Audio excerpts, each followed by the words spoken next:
Pada tanggal 6 Mei tahun 2025, Pakistan mengklaim menembak jatuh 5 pesawat tempur India, termasuk 3 pesawat elit Rafael, dengan menggunakan pesawat tempur J-10 buatan Cina, dan rudal PL-15.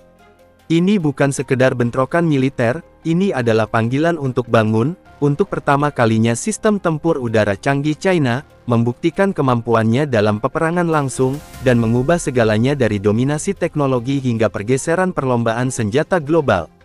Apa yang terjadi di langit hari itu, dapat membentuk kembali kekuatan udara modern selamanya.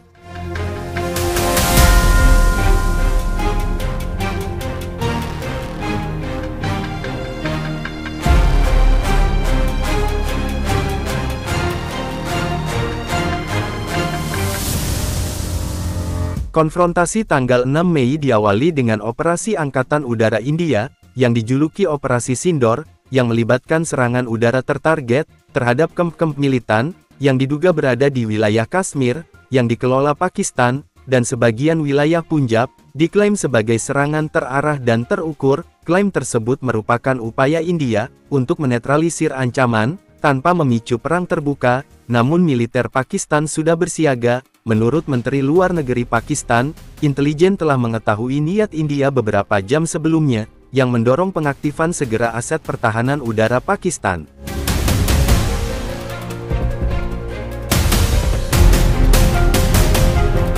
Apa yang terjadi selanjutnya, bukan sekedar pembalasan, melainkan koordinasi Pakistan, mengarahkan armada J-10 buatan China, menempatkannya di samping sistem peringatan dini terpadu. Dalam waktu kurang dari 90 menit, Pakistan mengklaim telah menembak jatuh 5 pesawat India, 3 pesawat tempur Dassault Rafael, 1 Su-30 MKI, dan 1 MiG-29. India secara jelas menepis klaim ini sebagai disinformasi, tetapi munculnya gambar yang menunjukkan bangkai pesawat Dassault Rafael yang jatuh di tanah India, semakin memperburuk keadaan. Seorang pejabat intelijen Prancis kemudian mengkonfirmasi kepada CNN, bahwa setidaknya 1 pesawat tempur Rafael memang hilang dalam pertempuran udara. Aturan keterlibatan Pakistan bersifat spesifik, hanya menyerang jet yang menjatuhkan muatan. Pengekangan strategis ini menambah legitimasi pada klaim mereka, dan menunjukkan pendekatan operasional yang sangat disiplin.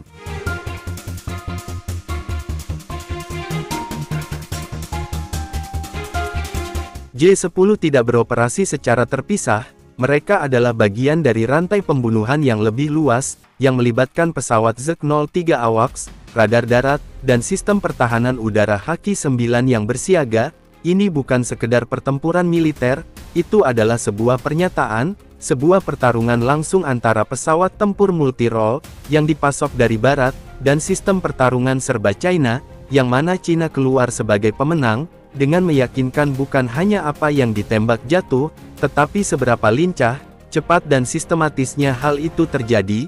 Keterlibatan udara ini menggarisbawahi sifat hubungan India-Pakistan yang tidak stabil, dan potensi eskalasi yang cepat. Hal ini juga menyoroti meningkatnya peran teknologi militer canggih, dalam membentuk hasil konflik semacam itu. Inti dari pembalasan cepat dan tepat Pakistan, adalah 3 teknologi militer China yang bekerja secara bersamaan, pesawat tempur J-10, rudal di luar jangkauan visual PL-15, dan ekosistem peperangan elektronik yang berfungsi penuh. Ini bukan sekedar uji peralatan, itu adalah demonstrasi pertama China atas sistem tempur udara, spektrum penuh dalam peperangan langsung dan berhasil.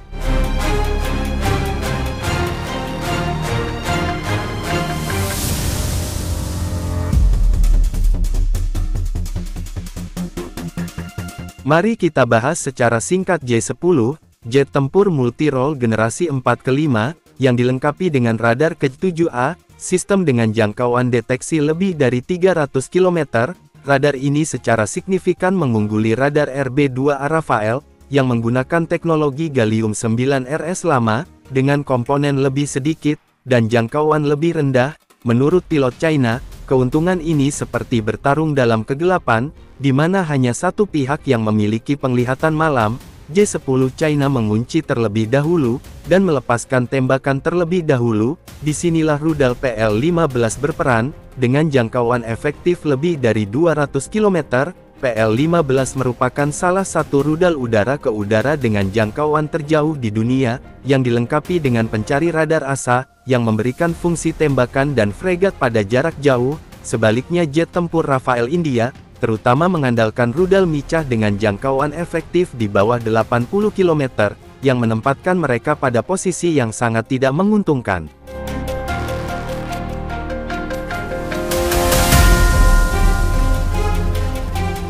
Dengan kemenangan pertempuran udara Pakistan, yang menggunakan pesawat tempur buatan Cina, semakin membuktikan bahwa Cina unggul dalam teknologi penerbangan, yang tentu saja semakin membuat Barat ragu-ragu untuk menghadapi Cina secara langsung.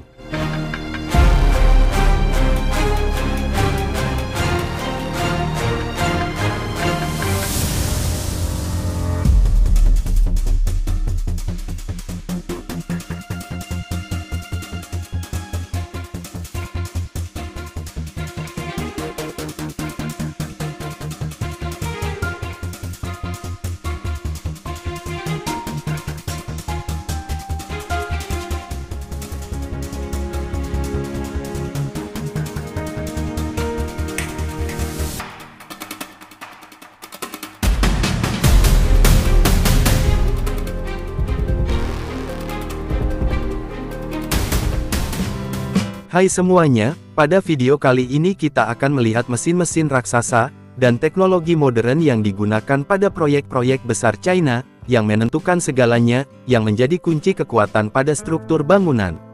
Sebelum kita mulai, bolehkah saya meminta sedikit bantuannya, untuk menekan tombol subscribe dan berlangganan di saluran YouTube kami, agar saya semakin semangat dalam membuat video menarik lainnya.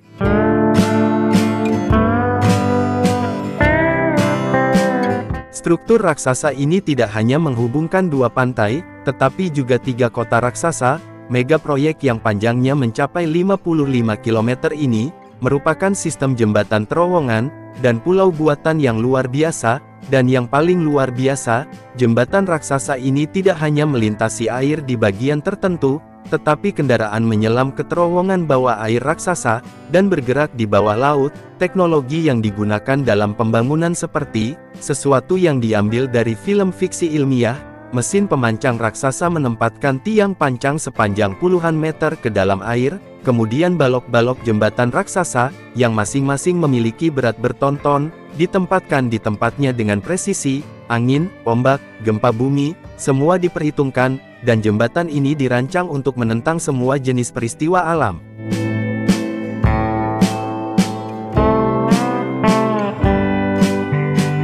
Ketika proses ini dimulai, mesin-mesin raksasa mulai mengguncang tanah tepat di depan mata kalian. Mesin pemancang, tiang pancang yang menjulang tinggi menekan tiang-tiang baja atau beton raksasa yang diturunkan ke tanah, dengan beban bertonton atau dengan getaran yang sangat besar. Setiap benturan, setiap getaran, menciptakan pondasi raksasa, yang siap untuk menopang gedung-gedung pencakar langit, jembatan, dan bangunan-bangunan besar di masa depan. Dan bagian yang paling menarik, meskipun bawah tanahnya tidak terlihat, disinilah semua keajaiban teknik terjadi. Setiap tumpukan ditempatkan pada sudut, dan kedalaman yang tepat. Dengan cara ini, struktur yang akan berdiri di atasnya, akan berdiri tegak selama bertahun-tahun tanpa berguncang, atau bengkok. Ini tentu melawan semua kekuatan alam. Saat kalian melihat, kalian akan melihat tumpukan itu perlahan menghilang ke dalam tanah, seiring dengan dampak ritmis dari mesin tersebut. Pada saat itu bagian yang tidak terlihat tetapi struktur terkuat sedang dibangun.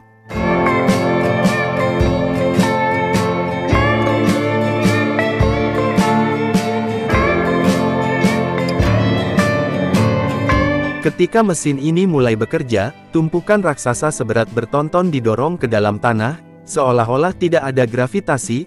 Penggerak getar menghasilkan getaran frekuensi tinggi, yang langsung menggemburkan tanah di sekitar, dan menggeser tumpukan ke bawah karena beratnya sendiri.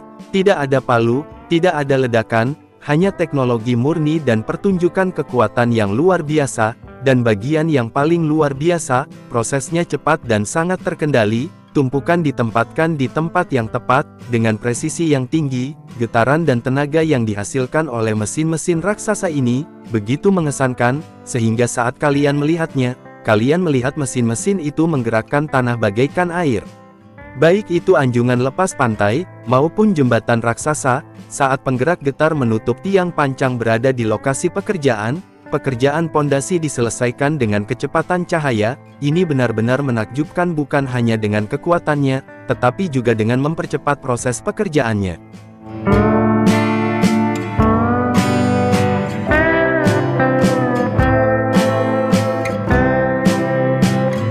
Proses ini dimulai segala sesuatu bergerak dengan kecepatan, kekuatan, dan ketepatan yang luar biasa. Mesin perakitan jembatan raksasa yang berjalan di atas rel, mengangkut, mengangkat, dan menempatkan balok-balok jembatan besar, yang beratnya bertonton di tempatnya, tanpa terhenti sedikit pun. Tidak diperlukan derek pengangkat berat, atau mesin kren yang tak berujung. Segala sesuatunya meluncur di sepanjang rel, bekerja dalam harmoni yang sempurna satu sama lain. Dan bagian yang paling menarik dengan sistem ini, pembangunan jembatan berlangsung seperti pertunjukan robot yang telah diprogram. Potongan-potongan raksasa itu bergerak sejajar dan aman, semuanya tanpa henti atau jeda. Perakitan cepat dan manfaat keselamatan yang luar biasa tercapai. Berkat metode ini, jembatan baru dapat didirikan hanya dalam beberapa hari, terutama di area yang tidak mungkin dihentikan seperti rel kereta api atau jalan raya yang ramai. Ketika harmoni teknologi dan rekayasa yang sempurna hadir di lapangan, waktu dan biaya langsung menguap begitu saja.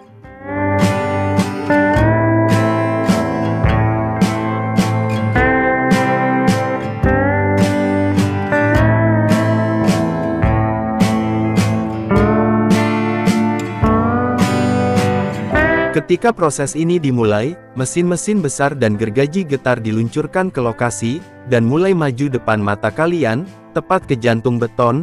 Kepala tiang pancang yang beratnya mencapai ratusan ton, dipotong dengan gergaji khusus, dengan sangat teliti layaknya dilakukan oleh seorang pematung raksasa. Debu mengepul, percikan api berterbangan, dan pada setiap gerakan pemotongan, beton keras itu pecah sepotong demi sepotong, dan bagian yang paling mencolok, proses ini tidak hanya memerlukan tenaga, tetapi juga ketelitian yang luar biasa, karena hanya bagian yang berlebih saja yang harus dibuang, tanpa merusak tiang pancang, karena kesalahan dapat membahayakan integritas seluruh proyek. Setiap sebabnya, setiap gerakan, setiap pukulan dilakukan dengan teliti, baik di pondasi gedung pencakar langit, maupun di atas jembatan. Saat pemotongan kepala beton berlangsung, semua orang yang melihat terkagum oleh kombinasi sempurna antara kekuatan dan kehalusan. Nah, bagaimana pendapat kalian tentang video ini? Silahkan ketikkan di kolom komentar.